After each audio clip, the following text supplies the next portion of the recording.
ಸ್ನೇಹಿತರೆ, ಮೇ ತಿಂಗಳು ಮುಗಿತಾ ಬಂತು. ಮುಂಗಾರು ಮಳೆ ಸುಳಿವು ಇನ್ನೂ ಕೂಡ ಸಿಗ್ತಾ ಇಲ್ಲ. ಮೇ 26ಕ್ಕೆ ಮಾನ್ಸೂನ್ ಬರುತ್ತೆ ಅಂತ ಹೇಳಿದ್ರು. ಆದರೆ ಈಗ ಅದು ಜೂನ್ 11ರವರೆಗೂ ಬರಲ್ಲ ಎನ್ನಲಾಗ್ತಿದೆ. ಇದು ರೈತರ ನಿರೀಕ್ಷೆಗೆ ತಣ್ಣೀರು ಎರಚುವಂತಹ ಒಂದು ದೊಡ್ಡ ಆಘಾತಕಾರಿ ಸುದ್ದಿಯಾಗಿದೆ. ಎಸ್, ಎಲ್ ನಿನೋ ಬರುತ್ತೆ ಅಂತಿದ್ರು, ಆದರೆ ಈಗ ಅದು ಅಫಿಷಿಯಲ್ ಆಗಿ ಕನ್ಫರ್ಮ್ ಆಗಿದೆ. ಜಾಗತಿಕ ಹವಾಮಾನ ವೈಪರೀತ್ಯ ಸ್ಟಾರ್ಟ್ ಆಗಿದೆ. ಈ ಎಲ್ ನಿನೋ ಬಂದ್ರೆ ಪ್ರಪಂಚದಾದ್ಯಂತ ಹವಾಮಾನದಲ್ಲಿ ದೊಡ್ಡ ಅನಾಹುತಗಳು ಸೃಷ್ಟಿಯಾಗ್ತವೆ. ಎಲ್ಲೆಲ್ಲಿ ಮಳೆ ಬರಬೇಕು ಅಲ್ಲಿ ಬರಗಾಲ ಬರುತ್ತೆ, ಎಲ್ಲೆಲ್ಲಿ ಒಣಹವೆ ಇರಬೇಕು ಅಲ್ಲಿ ಪ್ರವಾಹ ಬರುತ್ತೆ. ಮುಖ್ಯವಾಗಿ ನಮ್ಮ ದಕ್ಷಿಣ ಏಷ್ಯಾ, ಅದರಲ್ಲೂ ಭಾರತದಂತಹ ಹವಾಮಾನದ ವಿಚಾರದಲ್ಲಿ ಬಹಳ ಸೂಕ್ಷ್ಮವಾಗಿರುವ ದೇಶಗಳಿಗೆ ಇದು ಅಕ್ಷರಶಃ ಒಂದು ದೊಡ್ಡ ಕಂಟಕ. ನಮ್ಮ ಪಕ್ಕದ ದೇಶವಾದ ಚೀನಾದ ಹವಾಮಾನ ಇಲಾಖೆ ಆಲ್ರೆಡಿ ದೊಡ್ಡ ವಾರ್ನಿಂಗ್ ಬೆಲ್ ಅನ್ನ ಬಾರಿಸಿದೆ. ಈ ಎಲ್ ನಿನೋ ಪ್ರಭಾವದಿಂದ ಮಳೆ ಕೈಕೊಡಲಿದೆ, ಕೃಷಿ ಭೂಮಿ ಒಣಗಲಿದೆ ಅಂತ ಎಚ್ಚರಿಕೆಯನ್ನ ಅಲ್ಲಿನ ಜನರಿಗೆ ನೀಡಿದೆ. ಆಕಾಶವನ್ನೇ ನೋಡಿಕೊಂಡು ಕೃಷಿ ಮಾಡುವ ನಮ್ಮ ದೇಶದ ಕೋಟ್ಯಾಂತರ ರೈತರಿಗೆ ಇದು ನಿಜಕ್ಕೂ ನಿದ್ದೆಗೆಡಿಸುವ ಸುದ್ದಿ. ಹಾಗಾದ್ರೆ ಈ ವರ್ಷದ ಮಳೆ ಹೇಗಿರಲಿದೆ? ಮುಂಗಾರು ಮಳೆ ಈ ವರ್ಷ ಯಾಕೆ ಲೇಟ್ ಆಗ್ತಾ ಇದೆ? ಬನ್ನಿ, ಹವಾಮಾನದ ಇಲಾಖೆ ಕೊಟ್ಟಿರುವ ಪ್ರತಿಯೊಂದು ಡೀಟೇಲ್ಸ್ ಅನ್ನ ಈ ವಿಡಿಯೋದಲ್ಲಿ ಸಿಂಪಲ್ ಆಗಿ ಅರ್ಥ ಮಾಡಿಕೊಳ್ಳೋಣ. ಎಲ್ ನಿನೋ ಎಫೆಕ್ಟ್ ಅಧಿಕೃತ ಶುರು. China WMO IMD big warning. ಸ್ನೇಹಿತರೆ, ಚೀನಾದ ನ್ಯಾಷನಲ್ ಕ್ಲೈಮೇಟ್ ಸೆಂಟರ್ ಕೊಟ್ಟಿರುವ ಮಾಹಿತಿ ಪ್ರಕಾರ ಕೇಂದ್ರ ಮತ್ತು ಪೂರ್ವ ಪೆಸಿಫಿಕ್ ಸಾಗರದಲ್ಲಿ ಎಲ್ ನಿನೋ ಪರಿಸ್ಥಿತಿಗಳು ಆಲ್ರೆಡಿ ಫಾರ್ಮ್ ಆಗೋಕೆ ಶುರುವಾಗಿವೆ. ಅಂದ್ರೆ ಈ ತಿಂಗಳಿನಿಂದಲೇ ಇದರ ಎಫೆಕ್ಟ್ ಶುರುವಾಗಿದೆ. ಬೇಸಿಗೆಯಲ್ಲಿ ಇದು ಇನ್ನು ಇಂಟೆನ್ಸಿಫೈ ಅಂದ್ರೆ ತೀವ್ರಗೊಂಡು ಶರತ್ಕಾಲ ಮತ್ತು ಚಳಿಗಾಲದ ಹೊತ್ತಿಗೆ ಇನ್ನು ಪೀಕ್ ಸ್ಟೇಜ್ಗೆ ಹೋಗುತ್ತೆ ಅಂತ ಚೀನಾ ಹೇಳಿದೆ. ಬರೀ ಚೀನಾ ಮಾತ್ರವಲ್ಲ, ವರ್ಲ್ಡ್ ಮೆಟಿಯೋರಾಲಜಿಕಲ್ ಆರ್ಗನೈಸೇಷನ್ ಕೂಡ ಇದೇ ರೀತಿಯ ವಾರ್ನಿಂಗ್ ಅನ್ನ ಕೊಟ್ಟಿದೆ. ಮುಂಬರುವ ತಿಂಗಳುಗಳಲ್ಲಿ ಎಲ್ ನಿನೋ ಅಬ್ಬರ ಜೋರಾಗಲಿದೆ ಅಂತ ಅವರ ಕ್ಲೈಮೇಟ್ ಮಾಡೆಲ್ಗಳು ತೋರಿಸ್ತಾ ಇವೆ. ಇದು ಎಷ್ಟರ ಮಟ್ಟಿಗೆ ಡೇಂಜರ್ ಅಂದ್ರೆ, ಸೆಪ್ಟೆಂಬರ್ ತಿಂಗಳ ಹೊತ್ತಿಗೆ ಪೆಸಿಫಿಕ್ ಸಾಗರದ ಉಷ್ಣಾಂಶ ನಾರ್ಮಲ್ಗಿಂತ 2ರಿಂದ 2.5 ಡಿಗ್ರಿ ಸೆಲ್ಸಿಯಸ್ ನಷ್ಟು ಹೆಚ್ಚಾಗುವ ಸಾಧ್ಯತೆ ಇದೆ. ಇದು ರೀಸೆಂಟ್ ವರ್ಷಗಳಲ್ಲಿ ಕಂಡು ಬಂದಿರುವ ಅತಿ ಶಕ್ತಿಶಾಲಿ ಎಲ್ ನಿನೋ ಆಗಲಿದೆ ಅಂತ ವಿಜ್ಞಾನಿಗಳು ಹೇಳ್ತಿದ್ದಾರೆ. ಕೆಲವು ಮಾಡೆಲ್ಗಳ ಪ್ರಕಾರ ಇದೊಂದು ಸೂಪರ್ ಎಲ್ ನಿನೋ ಆಗುವ ಚಾನ್ಸ್ ಕೂಡ ಇದೆ. ಪ್ರಸ್ತುತ ಈಕ್ವಾಟೋರಿಯಲ್ ಪೆಸಿಫಿಕ್ ಪ್ರದೇಶಗಳಲ್ಲಿ ಎನ್ಸ್ನೋ ನ್ಯೂಟ್ರಲ್ ಕಂಡೀಷನ್ಗಳು ಎಲ್ ನಿನೋ ಕಡೆಗೆ ವಾಲ್ತಾ ಇದೆ. ನಮ್ಮ ಭಾರತದ MMCFS ಕೂಡ ಈ ನೈಋತ್ಯ ಮುಂಗಾರು ಸಮಯದಲ್ಲಿ ಎಲ್ ನಿನೋ ಡೆವಲಪ್ ಆಗೋದನ್ನ ಕನ್ಫರ್ಮ್ ಮಾಡಿದೆ. ಭಾರತಕ್ಕೆ ಎಲ್ ನಿನೋ ಎಫೆಕ್ಟ್ ಏನು? 11 ವರ್ಷಗಳಲ್ಲೇ ಅತಿ ಕಡಿಮೆ ಮಳೆ. ವೀಕ್ಷಕರೇ, ಭಾರತಕ್ಕೂ ಮತ್ತು ಎಲ್ ನಿನೋಗೂ ಇರುವ ಸಂಬಂಧ ಬಹಳ ಡೇಂಜರಸ್. ಪ್ರಪಂಚದ ಅತಿ ಹೆಚ್ಚು ಜನಸಂಖ್ಯೆ ಇರುವ ನಮ್ಮ ದೇಶ ತನ್ನ ವಾರ್ಷಿಕ ಮಳೆಯ 70% ಜೂನ್ ನಿಂದ ಸೆಪ್ಟೆಂಬರ್ ವರೆಗೆ ಬರುವ ನೈಋತ್ಯ ಮುಂಗಾರಿನಿಂದಲೇ ಪಡೆಯುತ್ತೆ. ಯಾವಾಗೆಲ್ಲ ಎಲ್ ನಿನೋ ಆಕ್ಟಿವ್ ಆಗಿರುತ್ತೋ ಆಗೆಲ್ಲ ಭಾರತದಲ್ಲಿ ಮಳೆ ಕೈ ಕೊಡುತ್ತೆ. ಇತಿಹಾಸ ತೆಗೆದು ನೋಡಿದ್ರೆ ಭಾರತದಲ್ಲಿ ಮಾನ್ಸೂನ್ ಫೇಲ್ ಆಗಿರುವ ವರ್ಷಗಳಲ್ಲಿ 2/3 ಭಾಗದಷ್ಟು ಎಲ್ ನಿನೋ ವರ್ಷಗಳೇ ಆಗಿವೆ. ಉದಾಹರಣೆಗೆ 2015ರಲ್ಲಿ ಎಲ್ ನಿನೋ ಬಂದಾಗ ಭಾರತದಲ್ಲಿ ವಾಡಿಕೆಗಿಂತ 14% ಕಡಿಮೆ ಮಳೆಯಾಗಿತ್ತು. ಇದರಿಂದ ರೈತರು ಮಾತ್ರವಲ್ಲ, ಡ್ಯಾಂಗಳಲ್ಲಿ ನೀರಿಲ್ಲದೆ ಇಡೀ ದೇಶವೇ ಸಂಕಷ್ಟವನ್ನು ಅನುಭವಿಸಿತ್ತು. ಈಗ 2026ರ ಕಥೆ ಏನು ಗೊತ್ತಾ? ಭಾರತೀಯ ಹವಾಮಾನ ಇಲಾಖೆ ಈ ವರ್ಷದ ಮಾನ್ಸೂನ್ ಅನ್ನ ಲಾಂಗ್ ಪೀರಿಯಡ್ ಎವರೇಜ್ ಕೇವಲ 90% ಇರಲಿದೆ ಅಂತ ಅಂದಾಜು ಮಾಡಲಾಗಿದೆ. ಅರ್ಥಾತ್ ಈ ವರ್ಷದ ಮಳೆ ಬೀಳುವ ನಾರ್ಮಲ್ ಕ್ಯಾಟಗರಿಗೆ ಸೇರಿದೆ. ಏಪ್ರಿಲ್ ನಲ್ಲಿ 92% ಮಳೆಯಾಗಬಹುದು ಅಂದುಕೊಂಡಿದ್ರು.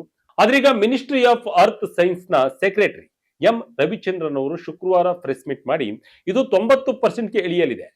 ಜೂನ್ ತಿಂಗಳಲ್ಲೂ 92%ಕ್ಕಿಂತ ಕಡಿಮೆ ಮಳೆಯಾಗಲಿದೆ ಅಂತ ಸ್ಪಷ್ಟಪಡಿಸಿದ್ದಾರೆ. ಅಂದರೆ ಈ ವರ್ಷದ ಮಳೆ ಕಳೆದ 11 ವರ್ಷಗಳಲ್ಲಿ ಅತಿ ಕಡಿಮೆ ಮಳೆಯಾಗಲಿದೆ. ಅಂದ್ರೆ 2015ರ ಬಳಿಕ ಅತಿ ಕಡಿಮೆ ಮಳೆ ಈ ವರ್ಷ ಆಗಲಿದೆ ಎನ್ನಲಾಗ್ತಿದೆ. ಕೆಲವು ಲೆಕ್ಕಾಚಾರದ ಪ್ರಕಾರ ಮಳೆಯ ಪ್ರಮಾಣ 8% ಕೋತ ಆಗುವ ಸಾಧ್ಯತೆ ಇದೆ. ಭಾರತದಲ್ಲಿ ಮಾನ್ಸೂನ್ ಯಾಕೆ ಇನ್ನು ಬಂದಿಲ್ಲ? ಕೇರಳದಲ್ಲಿ ಲೇಟ್, ಜೂನ್ 11ರವರೆಗೆ ಡ್ರೈ ಕಂಡೀಷನ್. ಸಾಮಾನ್ಯವಾಗಿ ಭಾರತಕ್ಕೆ ಮಾನ್ಸೂನ್ ಜೂನ್ 1ರ ಸುಮಾರಿಗೆ ಕೇರಳದ ಮೂಲಕ ಎಂಟ್ರಿ ಕೊಡುತ್ತೆ. IMD ಅವರು ಮೇ 15ರಂದು ಒಂದು ಮುನ್ಸೂಚನೆ ಕೊಟ್ಟು ಈ ವರ್ಷ ಮೇ 26ರಂದೇ ಮಾನ್ಸೂನ್ ಶುರುವಾಗುತ್ತೆ ಅಂತ ಹೇಳಿದ್ರು. 4-5 ದಿನ ಆಚೆ ಈಚೆ ಆಗಬಹುದು ಅಂತಾನು ಹೇಳಿದ್ರು. ಆದ್ರೆ ಈಗ ಅದು ಡಿಲೇ ಆಗಿದೆ.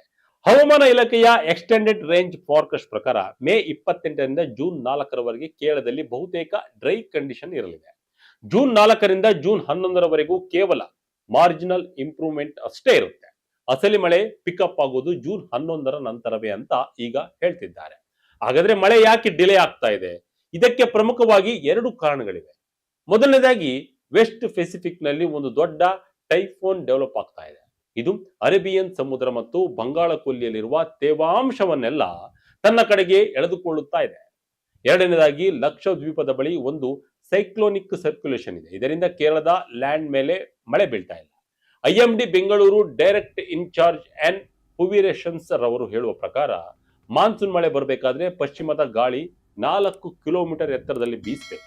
ಆದರೆ ಈಗ ಅದು ಕೇವಲ 1.5 ಕಿಲೋಮೀಟರ್ ಎತ್ತರದಲ್ಲಿದೆ.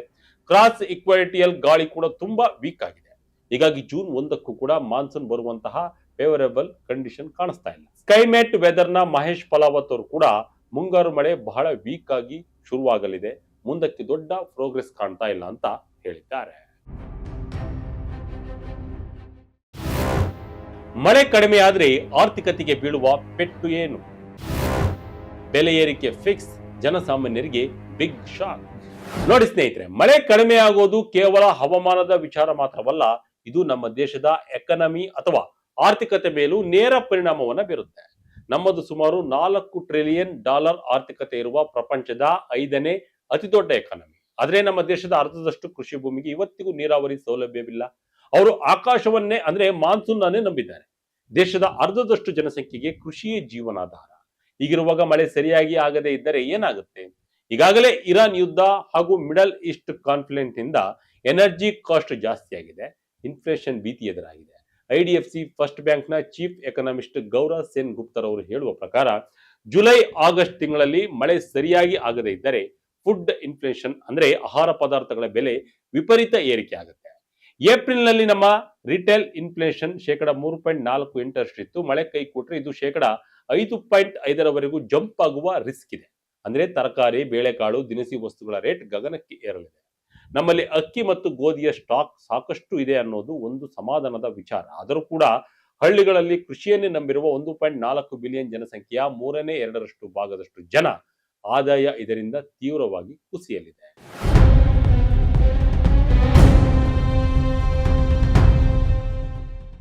ಒಟ್ಟಿನಲ್ಲಿ ಹೇಳೋದಾದ್ರೆ 2026 ವರ್ಷ ನಮ್ಮ ಪಾಲಿಗೆ ಹವಾಮಾನದ ದೃಷ್ಟಿಯಿಂದ ಒಂದು ದೊಡ್ಡ ಚಾಲೆಂಜ್ ಆಗುವುದರಲ್ಲಿ ಡೌಟೇ ಇಲ್ಲ.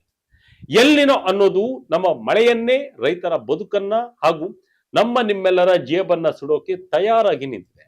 ಹವಾಮಾನ ಇಲಾಖೆ ಹೇಳುವಂತೆ ಮುಂದಿನ ದಿನಗಳಲ್ಲಿ ಮಳೆ ಸ್ವಲ್ಪ ಚೇತರಿಸಿಕೊಳ್ಳಬಹುದು. ಆದ್ರೆ ಓವರ್ ಆಗಿ ಈ ವರ್ಷ ಬರಗಾಲದ ಛಾಯೆ ಇದ್ದೇ ಇದೆ.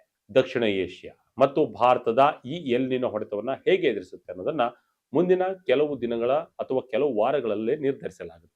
ಮುಂದೇನಾಗುತ್ತೆ ಎಂಬುದನ್ನ ಕಾದು ನೋಡಬೇಕಿದೆ. ಇದಾಗಿತ್ತು ಈ ಕ್ಷಣದ ಅಪ್ಡೇಟ್. ಇದೇ ರೀತಿ ಅಪ್ಡೇಟ್ಗಳಿಗಾಗಿ ವಿಜಯ ಕನಕ website, YouTube page, Facebook page follow ಮಾಡ್ತಾ ಇರಿ. ಧನ್ಯವಾದಗಳು.